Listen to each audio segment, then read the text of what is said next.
Yes, welcome to part 2 of this lesson. And in this part 2, we are going now to combine the surface area and the volume ratio.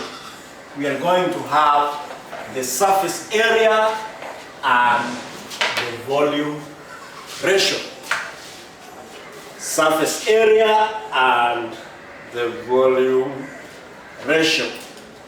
Now, this one is our number G, surface area to volume ratio. Yes, so what is this surface area to volume ratio? We are talking of movement of particles, and these particles have surface area. They also have a volume. Like, I want us to understand this table here. I want us to understand this table here. Now, in this table,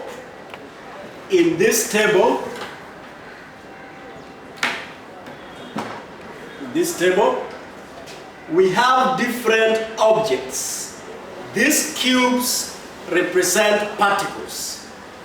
And you can see the sizes are increasing downwards. So they represent particles. In the second column, we have the surface area of the particles. In the third column, we have the volume. In the fifth column, in the fourth column, we have the surface area to volume ratio. The ratio of the surface area to the volume. Now, if you take the first cube has sides which are 1 centimeter. Length is 1 centimeter, height is 1 centimeter, width is 1 centimeter. So how do you calculate the surface area? If you are given a cube,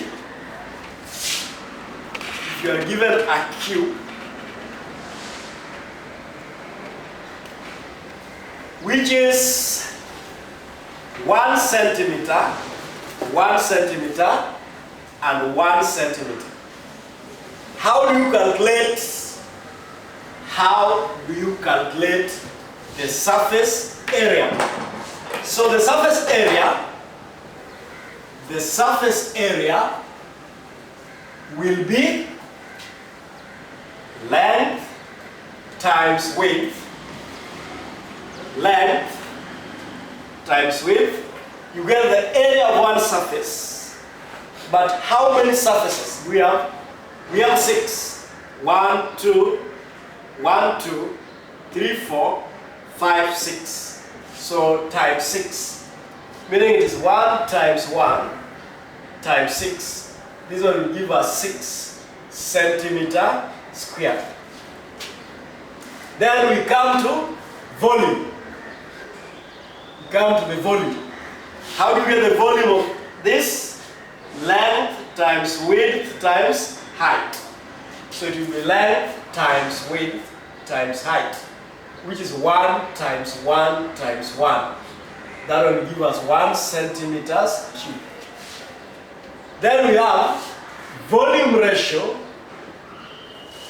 not volume but surface area to volume. Surface area to volume ratio. Surface area to volume ratio. The surface area is 6. The volume is 1.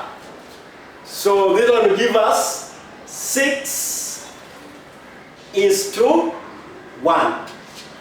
Then if you move to the second one, in the second cube we have is this one here.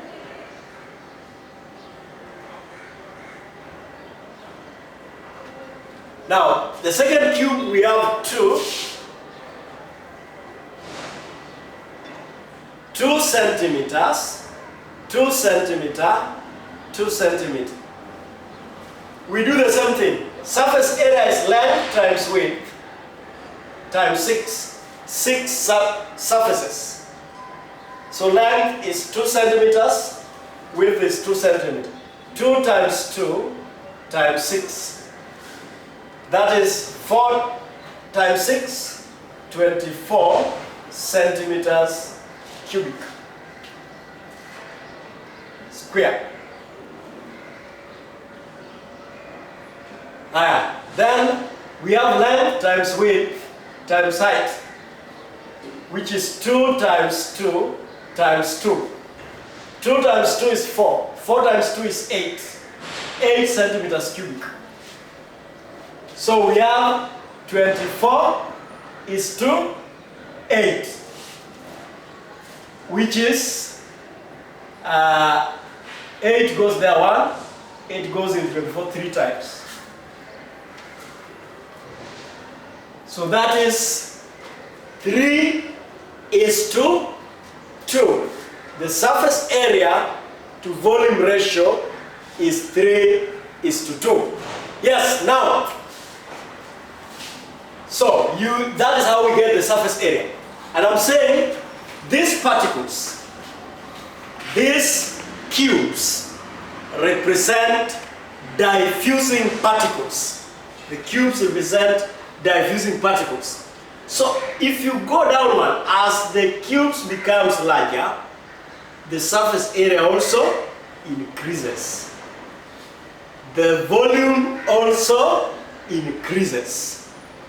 But now, come to the surface area to volume ratio.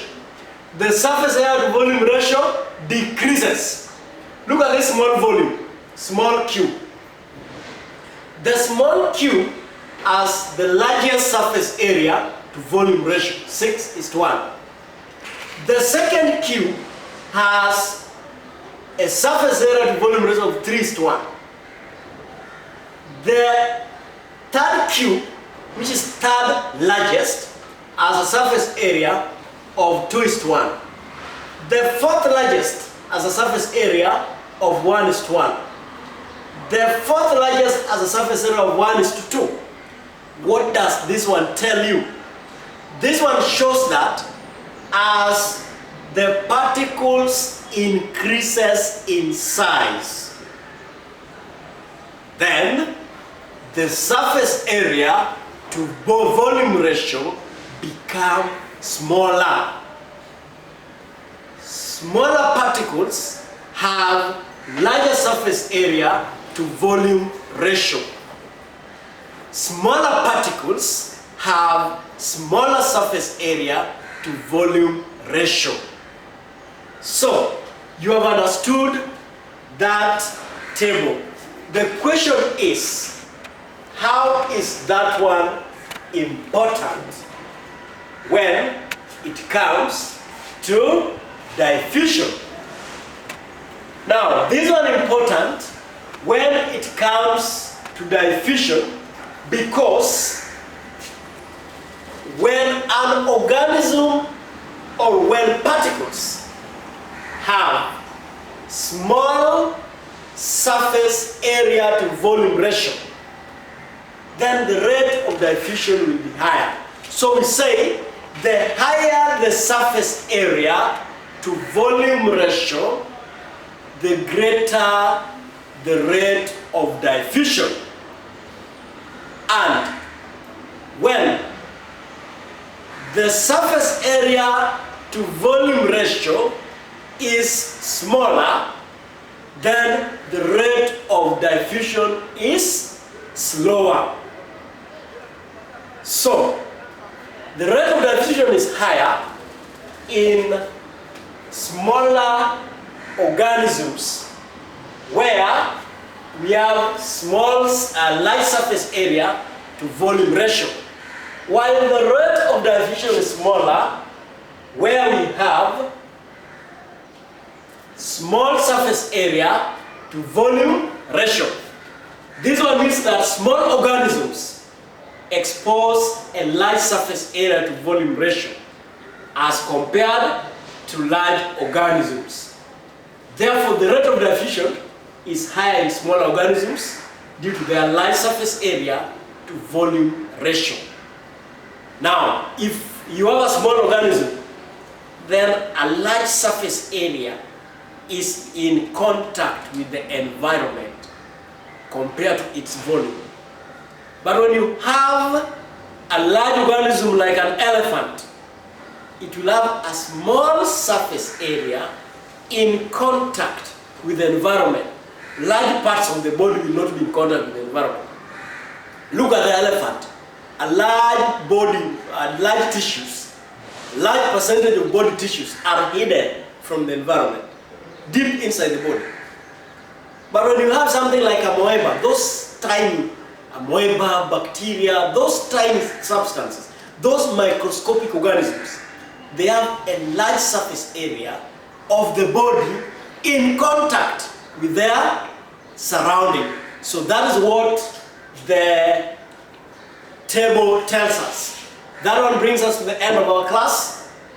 Next time I will expand on this so that you can have a better understanding. Thank you for listening.